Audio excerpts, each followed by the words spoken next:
This is a fictional story, created for entertainment purposes. Any resemblance to real people, names, places, or events is purely coincidental. My mom stole my wedding money to give to my stepsister so she could buy a house. Okay, so I need you to picture the kind of mom who used to call me just to tell me a random story from the grocery store. Like it mattered, like I mattered. That was my mom for most of my life. We weren't perfect, but we were close in that everyday way that feels unbreakable when you're young. If I had a bad day at work, she'd be the person I texted. If she had a bad day, she'd show up at my tiny apartment with takeout and act like it was a surprise even though we both knew she was rescuing me. She'd sit on my couch, kick off her shoes, and say, "Talk," like she had all the time in the world. Then she started dating this guy. I'm Calla. I'm not even going to pretend I saw the wrecking ball coming. I didn't. At first, it was normal. She was excited. She wore lipstick again. She played music in the kitchen. I was happy for her because after my dad died, she basically went on autopilot for years. And I thought, finally, she's breathing again. The guy was polite in that stiff way, like he'd read a handbook called How to Be Acceptable in Front of Someone Else's Kid. He always smiled too long. He always said my name like he was practicing it. He had a daughter from his first marriage, and she was only a little older than me, which made the whole thing feel less like new step family and more like forced group project. Her vibe was glossy, like she always knew what she was doing, always knew what to say, always knew how to be the center of a room without looking like she was trying. If that sounds bitter, it is. I'm not a saint. At first, I tried. I did the dinners, the awkward small talk, the "so how's work" conversations that felt like chewing cardboard. I tried to be normal about my mom being happy with someone who wasn't my dad. I told myself I was being mature, and for a minute, I thought it would settle into something workable. But then my mom started changing in tiny, quiet ways that didn't make sense until all the tiny things added up. The calls that used to be about her day turned into calls that were really updates about him and his daughter. If I said I had a rough day, she'd go, "Oh, honey, anyway, he's been so stressed at work." If I said I was sick, she'd say, "You know who's been sick? Her. Poor thing." If I told her I was thinking about going back to school or changing jobs, she'd say, "That's nice," and then pivot to what his daughter was doing like it was breaking news. The first holiday season after he moved in, my mom did this thing that felt small to everyone else and gigantic to me. We were opening gifts in the living room, and his daughter got an expensive gift wrapped in glossy paper, the kind of gift you plan and budget for. I got a generic bag with a scented candle and a pair of fuzzy socks, clearly grabbed last minute from a display near the checkout. My mom said, "I thought you'd like cozy stuff," and smiled like she'd nailed it. I stared at the candle and had to swallow that bitter little thought, like, wow, I'm officially the afterthought. I remember sitting in my car after one of those calls, staring at my steering wheel, feeling this weird hot embarrassment like I'd just been dumped and didn't want to admit it. Because how do you even say, "My mom doesn't really want me anymore"? I was an adult with bills and a job and an entire life, and I still felt like a kid getting replaced. By the time I was 19, it was obvious my mom wasn't just dating him. She was orbiting him. And his daughter? She became the sun. I kept trying anyway. Yes, I know. Don't roll your eyes at me. I tried because it was my mom, and because losing my dad already felt like a hole I'd never fill, and I couldn't handle the idea of losing her too. So I smiled through it. I showed up. I played nice. I told myself it was temporary. I told myself once they were settled, she'd remember I existed. Spoiler, she didn't. The thing about my mom's new family was that it came with rules I never agreed to, and somehow I was expected to act grateful for them. The guy didn't like me, not in a we don't vibe way, but in a quiet, strategic way, like my presence was a stain he wanted to lift out of the carpet. He didn't pick fights in front of my mom. He did it in the gaps. He'd sigh when I walked into a room. He'd forget to tell me dinner was ready. He'd make these comments about space, privacy, respect, like I was a guest who had overstayed her welcome in my own childhood home. The blow-up happened on a random weeknight. I'd come home late from work, exhausted, and I walked into the kitchen and saw his daughter's mail on the counter. Not just a letter, like a whole stack. She didn't even live there full-time yet, but suddenly she had a key, and suddenly she had packages, and suddenly there were photos of her taped to the fridge like she'd been there forever. I made a comment, a dumb comment, something like, "Wow, she's really moved in fast." And that was all it took. He turned to me with this calm, icy face and said something about how the energy in the house had been tense since I was around, and how his daughter didn't feel comfortable, and how adults make sacrifices for relationships. He didn't yell. That would have been honest. He talked like he was giving a lecture, like he was being reasonable, and I felt my chest start to burn because I could see where it was going. I looked at my mom for backup. I waited for her to do what she used to do, which was defend me even when I was wrong, even when she was annoyed. And she just looked away. She stared at the sink like it had the answers. Then she said quietly, "Maybe it's time you think about your own place." I swear my brain went blank for a second. I heard the words, but they didn't connect. Because what do you mean, my own place? I had always planned to move out, sure, but I thought it would be on my timeline, not because I was inconvenient to her new husband. I said something like, "Are you serious?" And she shrugged like she was asking me to take out the trash. I didn't handle it with grace. I snapped. I cried. I said ugly things I still remember in the shower, like a highlight reel of shame. I accused her of replacing me. I called him controlling. I told his daughter she was acting like a parasite. Yes, I know. Gross. But I was hurt and furious and 19 and suddenly homeless in my own head. My mom's face went hard. He smiled. And within a week, I was gone. I moved into my boyfriend's apartment with my stuff in garbage bags, pretending it was romantic. Pretending it was a fresh start. It wasn't. It was survival.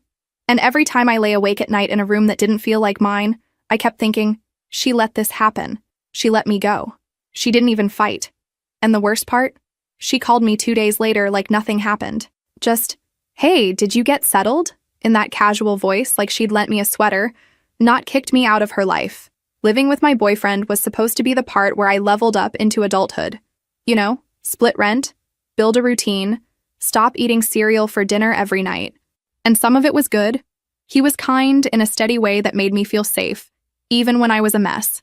He let me cry in his bathroom without making it about him. He didn't say, "Your mom will come around," because he could tell that would make me explode. He just said, "I'm here," and then actually stayed. My boyfriend and I started working extra hours because, surprise, living costs money. I picked up side shifts at a coffee shop near our apartment, and I'd come home smelling like espresso and regret. And my boyfriend would be at the table with his laptop open, doing overtime paperwork. We were tired in that normal, boring way. We were building something. My mom never came over, not once. She'd say, "Oh, it's such a drive," which was hilarious because she would drive farther than that to help his daughter move a lamp. I found out because she told me, proud, like she was collecting points. The moment that snapped something in me happened when I had a minor medical scare. Nothing dramatic, just one of those things where you end up at urgent care because you're dizzy and your body decides to be suspicious for no reason. My boyfriend drove me, stayed the whole time, held my hand while I did paperwork with shaky fingers. I called my mom because I was scared and because I guess part of me still thought she'd show up. She said she couldn't come right away because she was in the middle of something. Later, I found out the something was helping his daughter rearrange furniture in her apartment. Furniture. While I sat under fluorescent lights, trying not to cry, listening to the receptionist say my name wrong, when my mom finally called back hours later, she said, "Are you okay?" in this distracted tone, like she was checking off a task. Then she launched into a story about how hard it is to move a couch. I ended the call early and stared at the wall, feeling this thick, quiet rage that didn't even know where to go. Almost 2 years after I moved in, my boyfriend proposed. Not in some movie way, but in our living room, after we'd spent the day running errands and arguing gently about laundry.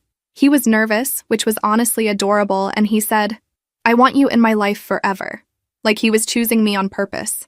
I said yes, obviously. I cried, obviously. I was happy. And I also felt this dumb, hopeful ache because I thought, maybe now. Maybe my mom will care now. Maybe this will force her to show up. I should have known better. I know. We weren't planning some giant fancy wedding, but we also weren't trying to get married in a parking lot. We wanted something normal. A small venue, decent food, a dress that didn't feel like a costume, a playlist that wouldn't make our friends cringe. We were being practical, which is the funniest thing to say right before your family lights your life on fire. My dad had left money behind. Not millions. Not some secret fortune. Just a set amount he'd saved over time, meant to help me with school and later with a wedding if I ever wanted one. He died when I was younger, and my mom had always kept the paperwork because I was a kid, and she said it was safer that way. It was set up as a designated account for my future, college, a wedding, whatever I needed. And because I was a kid when my dad died, my mom's name was on it like a custodial thing. When I turned 18, I never transferred it. I trusted her. Yes, I hear you. Yes, I was naive. But I was also grieving and I wanted to trust at least one adult in my life. I'd used some of it for college expenses. The rest was supposed to be my cushion for the wedding. So when my boyfriend and I started looking at deposits, I texted my mom and asked for the account details. I expected a normal conversation. I expected mild drama, maybe her acting offended that I didn't include her enough. I expected her to say something about how weddings are stressful. I didn't expect what I got. She replied like it was no big deal. Just, "Oh, honey, I used that money. We needed it." I remember reading it twice, then 3 times, like the letters would rearrange themselves into something less horrifying. My hands went cold. I was sitting on my couch, and my boyfriend was in the kitchen washing dishes, humming to himself, and I just stared at my phone like it had slapped me. I texted back, "Used it for what?" And she said, "For the down payment. It was a great opportunity for her. You'll understand when you're older." Her, as in his daughter, as in the girl who smirked at me like I was a stain, as in the girl my mom had been chasing like a lost friend. I stood up so fast I got dizzy, and I walked into the kitchen and my boyfriend looked at my face and immediately shut the water off because he could tell something was wrong. I told him. I couldn't even keep my voice steady. I kept saying, she used it, like a broken toy. He asked how much. I told him in words because apparently that's my life now, and he went pale. We called my mom. She answered like she was expecting us, and she sounded irritated like we were interrupting her evening. I asked her, "Why would you take money my dad left for me?" And she said, "I didn't take it, I used it. It's still in the family." She actually said that. Like I should be grateful my dead dad's money went to buy someone else a house.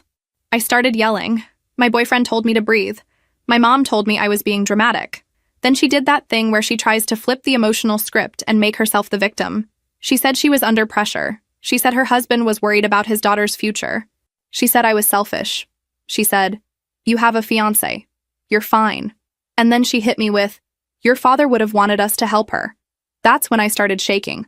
Like, full body shaking. Because my dad wasn't here to say anything, and she was using him like a prop.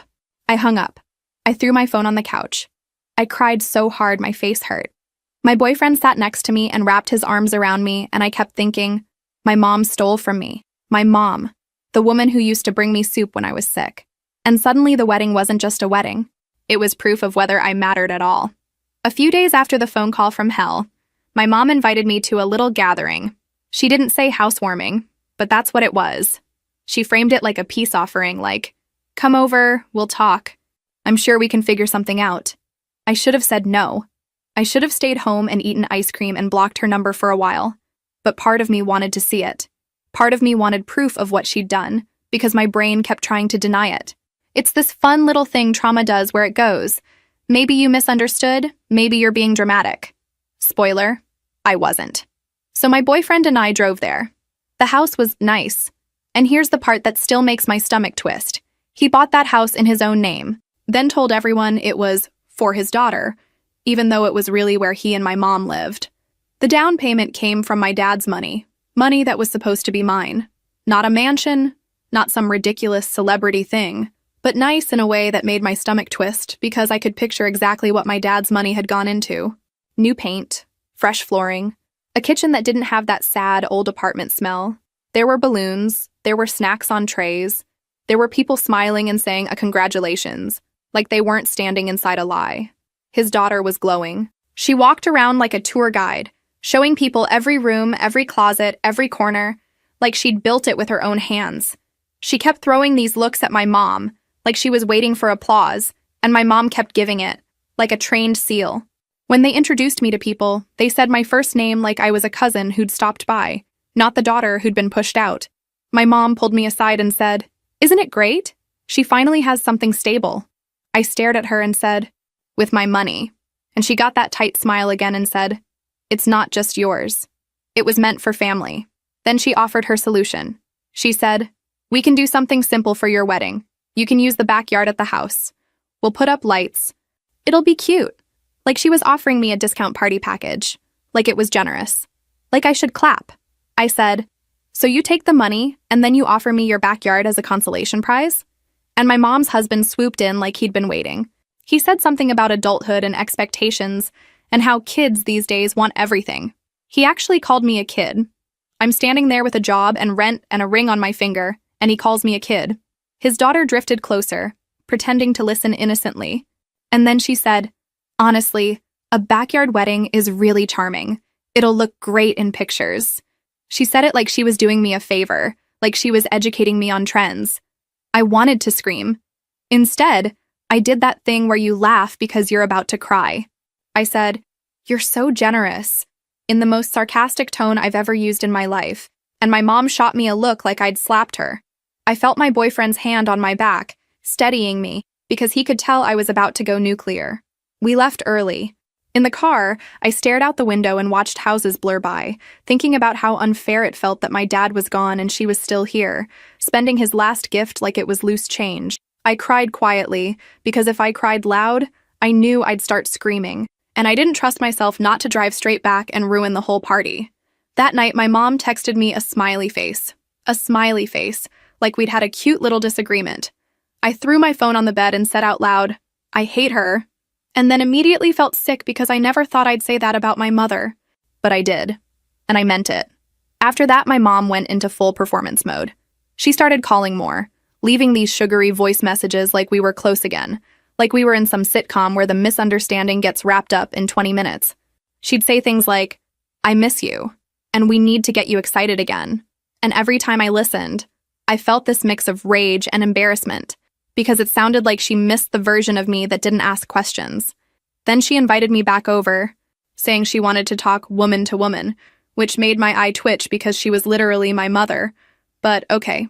My boyfriend came with me because he didn't trust them, and honestly, neither did I. We walked into the house, and it was like nothing had happened. My mom was smiling, his daughter was lounging on the couch, and my mom's husband was acting like he was doing us a favor by letting us breathe the same air. My mom sat me down and said, "I've been thinking, we need to make your wedding special, even if it's smaller." And for a second, my stupid heart jumped because I thought maybe she's going to offer something real. Maybe she's going to apologize. Maybe she's going to say she messed up. "Nope," she said. "What if she is your main bridesmaid? It would show everyone how blended and healthy our family is." I stared at her. I actually checked my mom's face for signs she was joking. She wasn't. His daughter did this little smile like she'd just won something. She said, "I'd love to help you. I have such good taste and I can plan everything." She said it like she was announcing she'd rescue me from my own incompetence. That's when something in me snapped. Not like a dramatic movie snap. More like, I felt all the years of being ignored pile up in my chest at the same time, and there was nowhere to put it. I said, "You stole from me?" I said it loud. I said it in front of all of them, because I was done pretending. My mom tried to hush me. She said, "Don't say it like that." And I said, "How should I say it? You took money my dad left for me, and you used it to buy her a house, and now you want her to be my bridesmaid like we're all besties? Are you out of your mind?" His daughter's face went red. She stood up and said, "It wasn't stealing, it was an investment." And I laughed, this sharp, ugly sound, and said, "You're not an investment, you're my mom's obsession." My mom's husband stepped in. He got that calm lecture voice again and said I was disrespectful, and I said, "You kicked me out." He said it was for the good of the household, and I said, "No, it was for the good of your ego." Then my mom started crying, which felt almost insulting, because she cried like she'd been wounded, like she was the victim, and I was standing there feeling like my insides were on fire. My boyfriend tried to pull me back, whispering, "Let's go." But I wasn't done. I told my mom she'd abandoned me. I told her she'd turned into someone I didn't recognize. I told her I didn't care if she was embarrassed. And then his daughter said, "If you're going to act like this, you can leave." Like it was her house, her rules, her authority. I looked at my mom again. I waited. I waited for her to say, "No, this is my daughter." I waited for anything. She didn't. She just stared at me with tears on her cheeks and said, "Please, stop." So I stopped. I grabbed my purse, walked out, and I heard his daughter lock the door behind me. I heard it. That little click, like I was an intruder. In the car, I didn't cry right away. I just sat there shaking, hands on the steering wheel, staring at the street. Then I started sobbing so hard I couldn't breathe. My boyfriend kept saying, "It's not your fault." And I kept thinking, it kind of is, because I let her do this for years. I kept hoping she'd choose me, and every time she didn't, I acted surprised. By the time we got home, I was exhausted in my bones. I told myself I was done. I told myself I wasn't going to chase her anymore.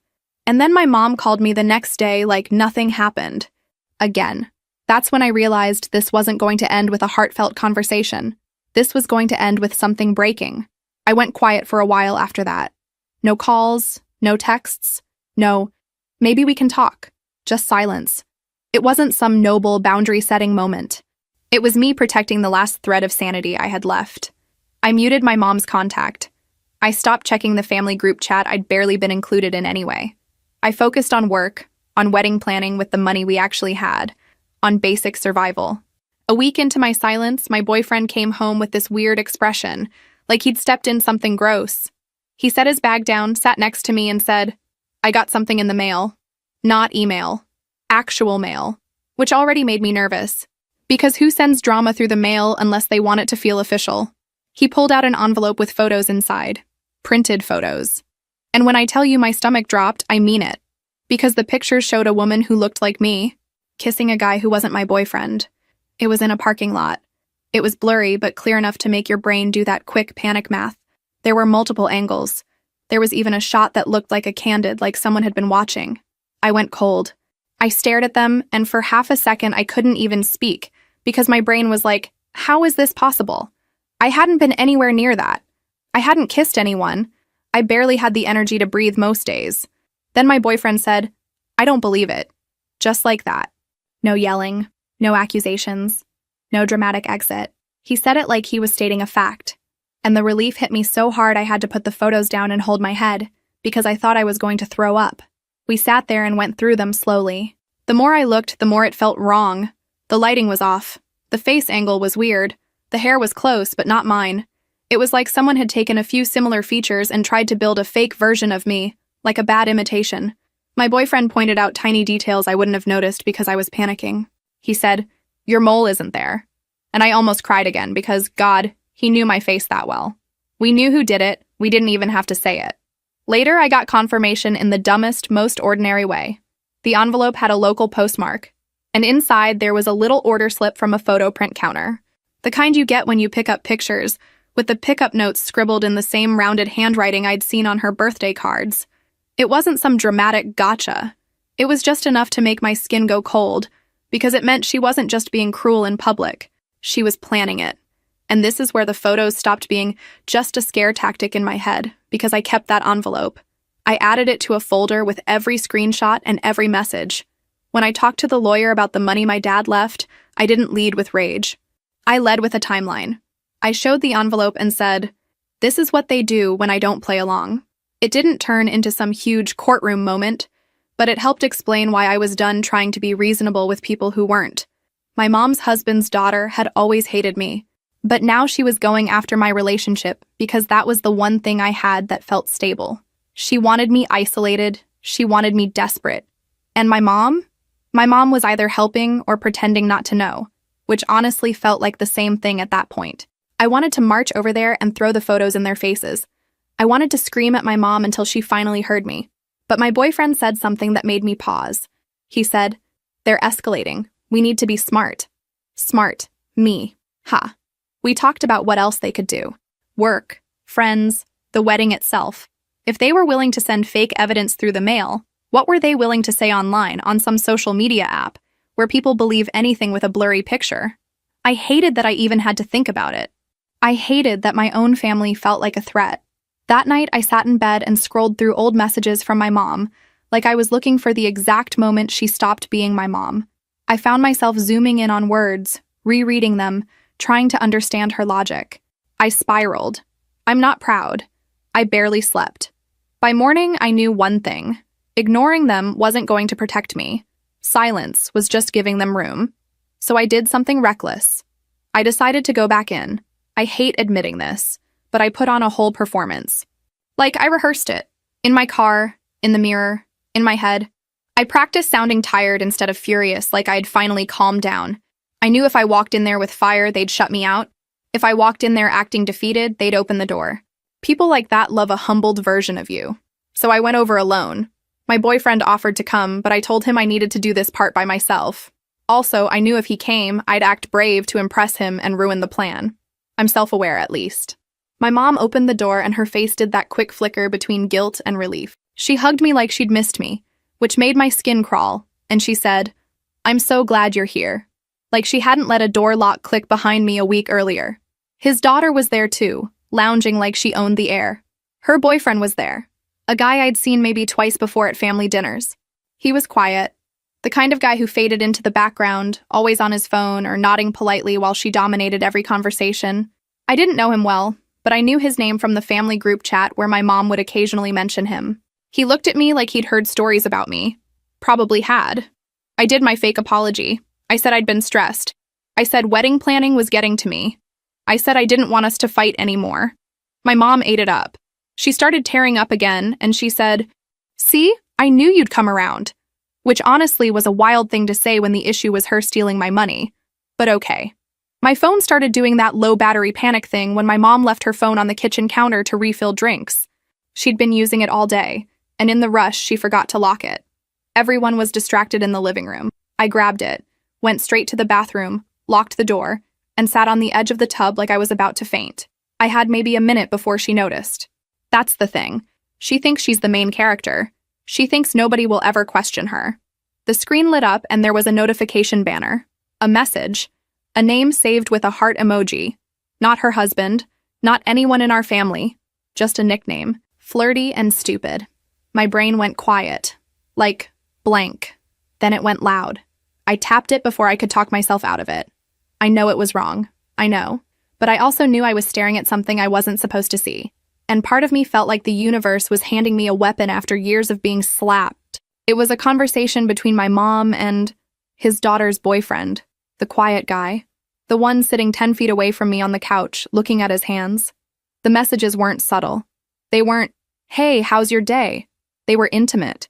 They were about missing each other, about sneaking time, about kisses, about how risky it was. There were lines that made my stomach turn because they sounded like something a teenager would write. Except it was my mother. There were plans. There were jokes about his daughter being clueless. There were even messages where my mom said she wished she'd met him first. I felt like I'd been punched. My hands started shaking. I took screenshots. I took as many as I could without thinking. I sent them to myself. I deleted the sent evidence. I wiped my tracks like I'd watched a spy movie, which would be funny if I wasn't about to throw up. Then my mom called my name from the kitchen. "Do you want coffee?" Like we were having a cute mom-daughter moment. I swallowed, locked the phone, handed it back, and said, "Sure," in this calm voice that didn't sound like mine. I sat there sipping coffee, nodding through small talk, while my brain screamed. I watched his daughter lean into her boyfriend and laugh, completely unaware. I watched my mom glance at her husband and act affectionate like she wasn't cheating with the girl's boyfriend. I watched a whole fake family smile in a living room bought with my dad's money. And I felt this cold clarity settle in my chest. They didn't just hurt me. They were rotten, all the way through. When I left, I got in my car and sat there for a long time with my hands on the steering wheel, trying to decide what kind of person I was about to become. I didn't go straight to revenge. I'm not that organized. My first reaction was more like shock, then disgust. Then this weird grief, like I'd just found out my mom wasn't who I thought she was and I had to mourn a person who was technically still alive. I told my boyfriend everything that night, and he sat there with his jaw clenched, staring at the screenshots on my phone like they were radioactive. He asked if I wanted to send them to the daughter immediately, and I said, not yet. Because if I did it privately, my mom would spin it. She'd cry, she'd blame me, she'd say I misunderstood, she'd make me the villain again. I knew it in my bones. Also, and I hate admitting this, a part of me wanted them to feel it. The humiliation, the sudden ground dropping out. The way I'd felt when my mom told me she'd used my dad's money like it was spare change. A few days later, his daughter texted me. Not my mom. His daughter. She wrote, "Hey, I'm doing a big birthday thing at the house. Mom said you're good at organizing. Can you help?" The audacity almost made me laugh. She wanted me to help plan a party in a house partly bought with money stolen from me for her birthday, while my mom was sneaking around with her boyfriend. It was like the universe was daring me to snap. I said yes. I said, of course. Because sometimes the best revenge is letting people think you're harmless. For the next few weeks, I became her unpaid assistant. I drove across town to pick up decorations. I ran errands after work. I listened to her talk about herself like she was the most interesting person alive. She treated me like a servant and a sibling at the same time, which is a special kind of gross. She'd say, "You're lucky you get to be involved." And I'd smile and swallow my rage like it was medicine. I'd go home and vent to my boyfriend until my throat hurt, and he'd say, "You don't have to do this." And I'd say, "I know. I'm choosing to." My mom was suddenly everywhere again, but not for me, for the party. She was obsessed with making it perfect. She kept talking about how the house felt like a fresh start for their family, which made my eye twitch because, again, it was my dad's money under those fresh floors. She also mentioned, casually, that using my dad's money for the down payment didn't magically erase the monthly bill, and she'd been covering part of the payments for now, like it was nothing. That made my stomach twist too, because she'd taken my money and she was still paying for it, like she couldn't stop feeding the obsession. One night during planning, my mom showed me a digital slideshow she'd made for the birthday, full of photos of his daughter through the years. Baby pictures, school pictures, vacation shots. It was sweet in a normal way, and that's what made it so sick. Because my mom had put hours into making something sentimental for a girl she'd known a few years, and she'd barely shown up for me since I moved out. I nodded and said, "It's cute." And inside, a plan started forming so clearly it scared me. If my mom wanted a slideshow, she'd get one. Just not the one she made. I didn't tell my boyfriend at first. I sat with the idea like it was a live wire. I knew it would blow up everything. I knew it would turn into a mess. I also knew nothing else had ever made my mom face consequences. She'd never apologized for kicking me out. She'd never apologized for the money. She'd never even admitted she'd hurt me. She just kept moving forward, building a new life on top of my pain. So, yeah, I decided if she wanted a perfect family moment, I was going to give her the truth instead. And I swear, the moment I decided that, my hands stopped shaking for the first time in weeks.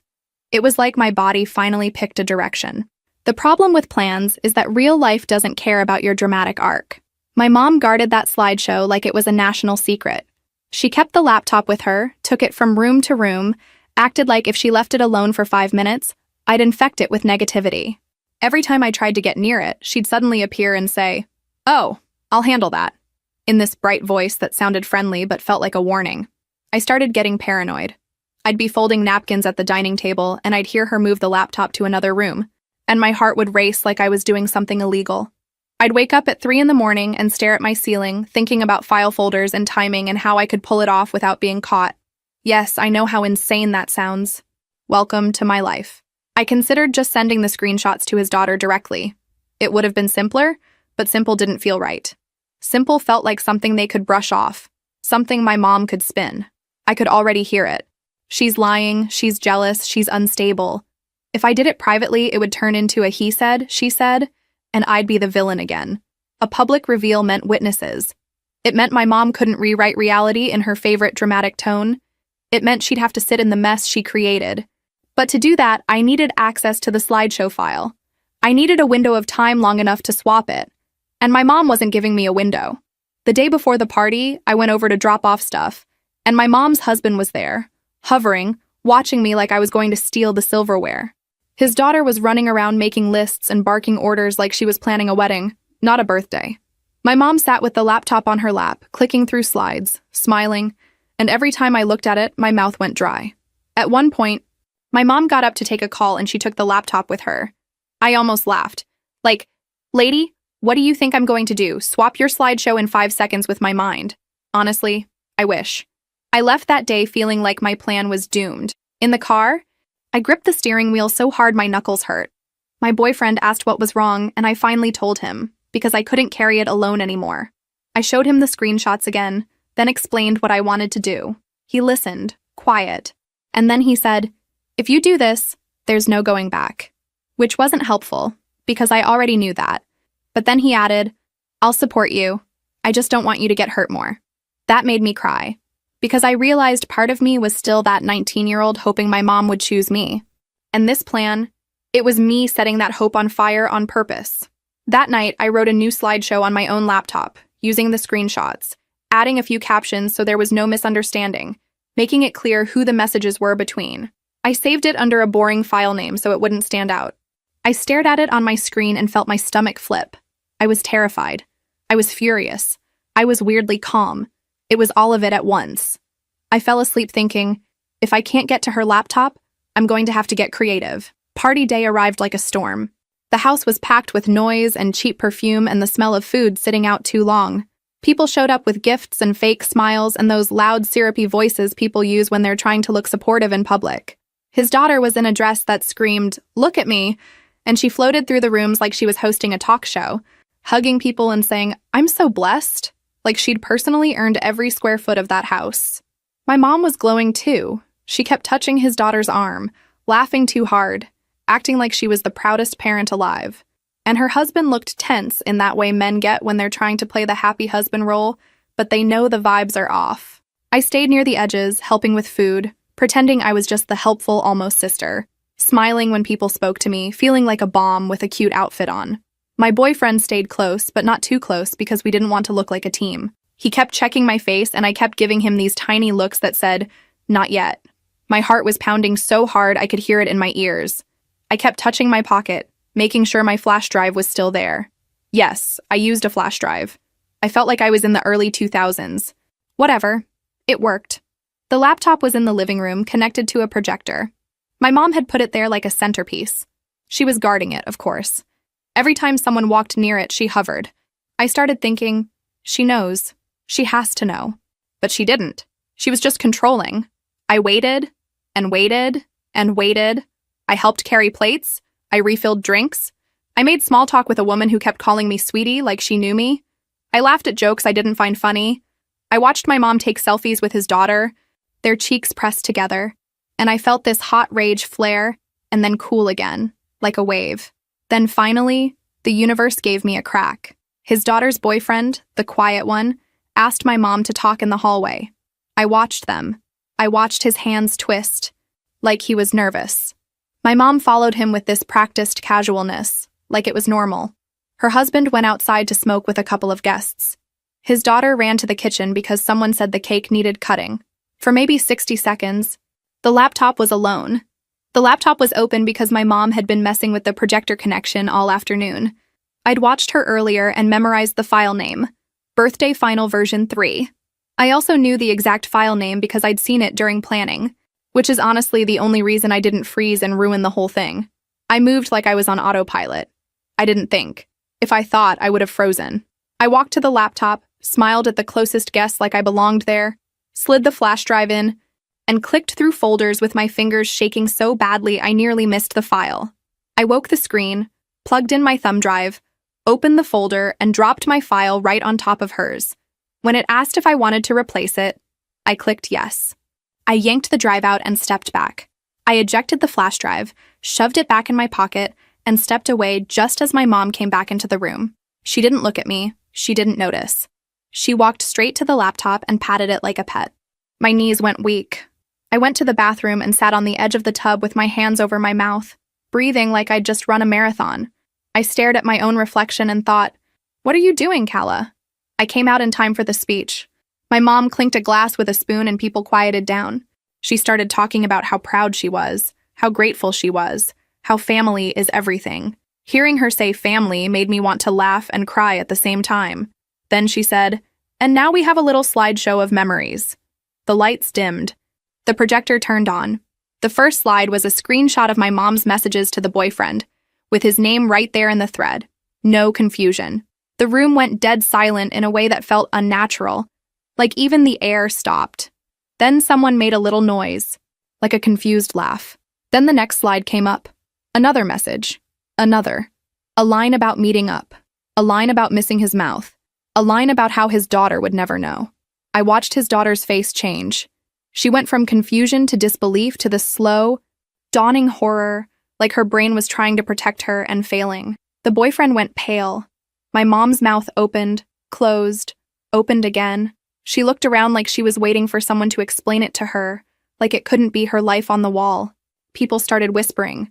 Someone said, "Is that real?" Someone else said, "Oh my God."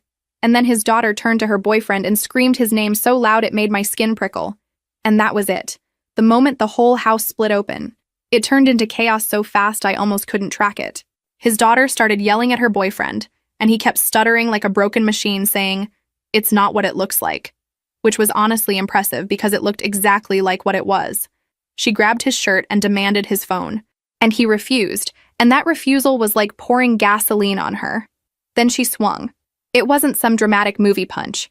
It was a sharp slap, loud enough that several people gasped at once, and her boyfriend stumbled back, eyes wide, hand on his cheek like he couldn't believe he'd just been hit in public. My mom rushed forward, hands out, saying, "Stop! Stop!" in this high, panicked voice, and his daughter turned on her like a wild animal that finally smelled the real predator. She screamed at my mom, calling her disgusting, calling her names I won't even repeat because they were brutal, and my mom tried to cry her way out of it like she always does. She kept saying, "I didn't mean for it to happen, like cheating is an accident you trip into." She kept trying to touch his daughter's arm, like they were still bonded, and his daughter shoved her away so hard my mom stumbled.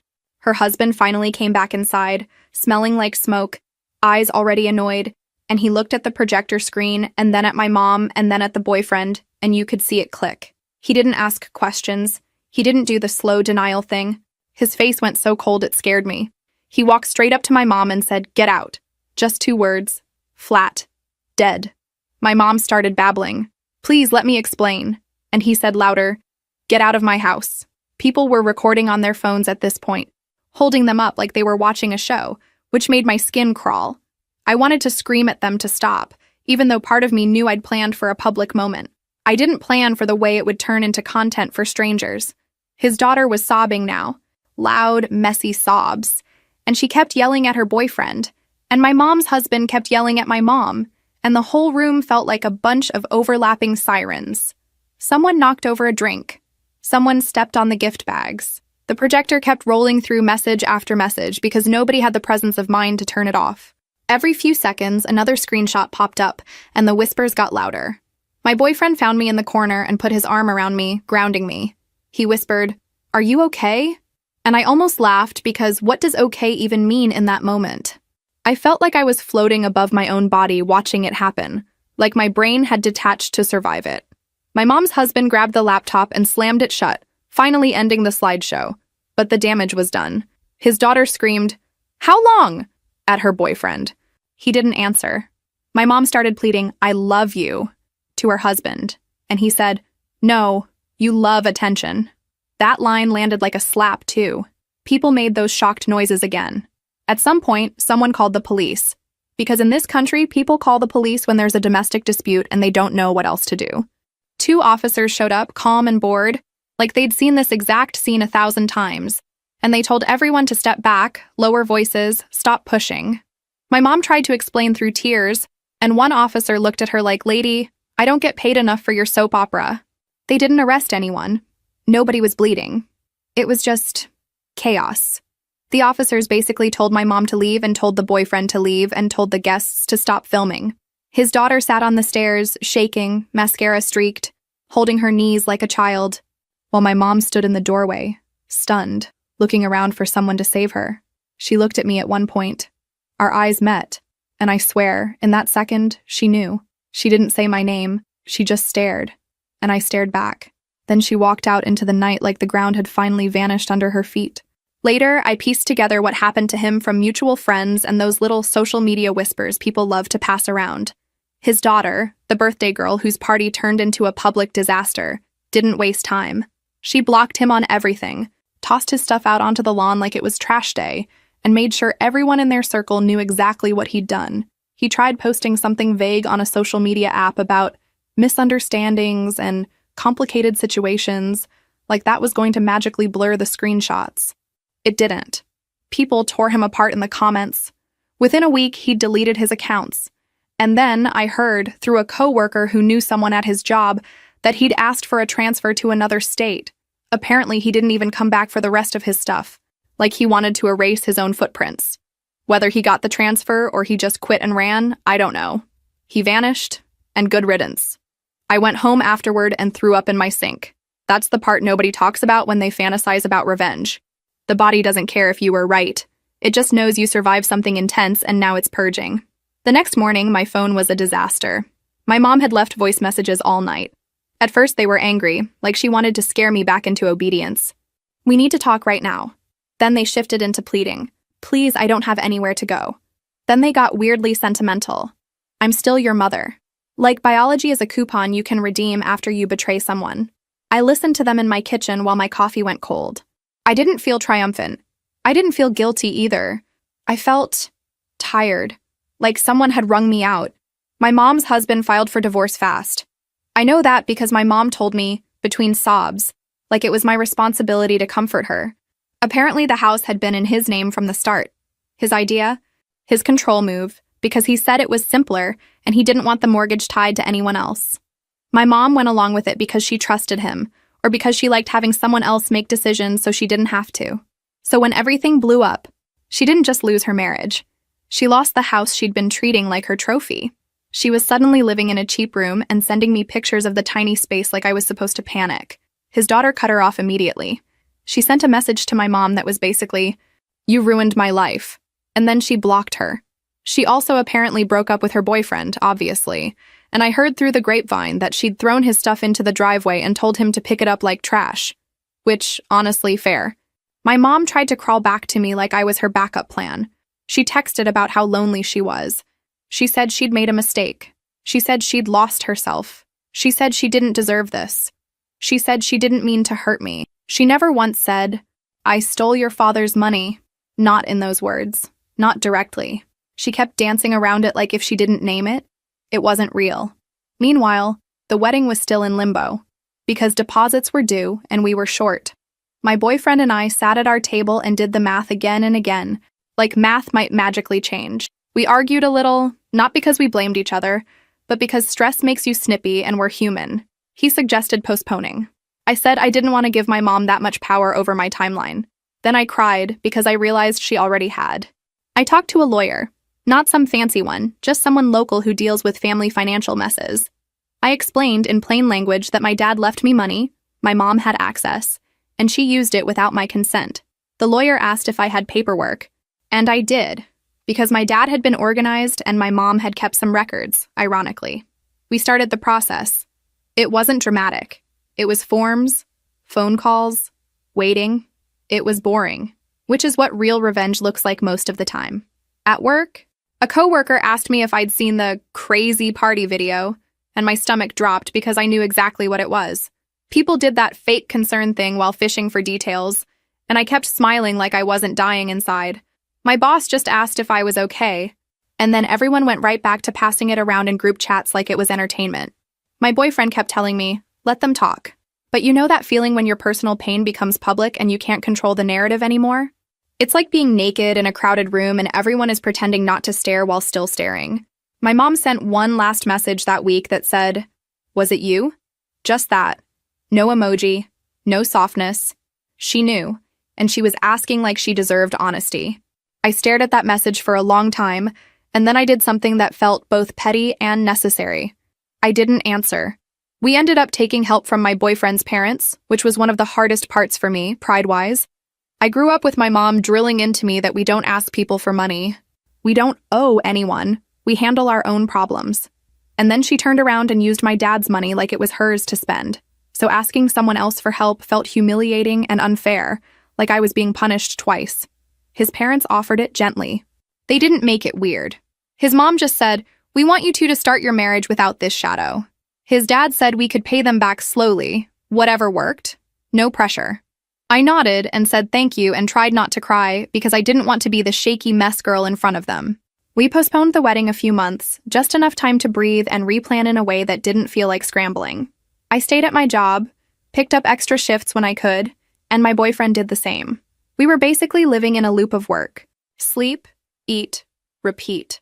Wedding planning became this background hum instead of the center of our lives, and honestly, that was better for my mental health. When the wedding day came, it was nice. Simple. Normal. We got married in a small venue with warm lights and folding chairs that didn't match, and I loved it anyway because it was ours. I wore a dress that made me feel like myself, not a character.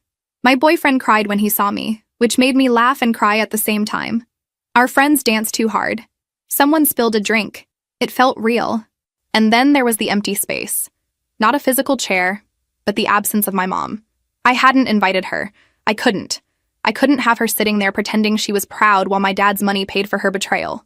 But even though I made that choice, it still hurt. I kept catching myself looking toward the entrance like she might show up anyway. Like she might finally prove she was still my mom. She didn't. There was a moment during the ceremony where I glanced at my side of the room and saw a few supportive faces, but not the face I used to imagine there. I felt this weird, sharp grief, not just for my dad, but for the version of my mom I used to have. I swallowed it and kept smiling, because you can't fall apart in the middle of your vows. Actually, you can, but I didn't want to. Afterward, we took a short honeymoon, just a few days away where nobody knew the drama. I remember sitting by a pool and feeling my shoulders finally drop. My boyfriend said, "We made it," and I said, "We did," and I meant it. The legal process took over a year and a half. My lawyer helped me pull bank statements and follow the trail. My dad's account, then the transfers, then the down payment. My mom tried to argue she could use it because her name was on the account, but my dad's will said it was for me. The judge ordered monthly repayment. It was paperwork, delays, and a final decision. It wasn't poetic justice. It wasn't some movie moment where she collapses and apologizes. It was a judge in a plain room saying this money wasn't hers. When the first payment hit my account, I stared at it like it was fake. Then I forwarded it straight to my boyfriend's parents. They told me to keep it for us, but I couldn't. I needed to pay them back. I needed to feel like I wasn't living on someone else's kindness forever. So I kept working extra.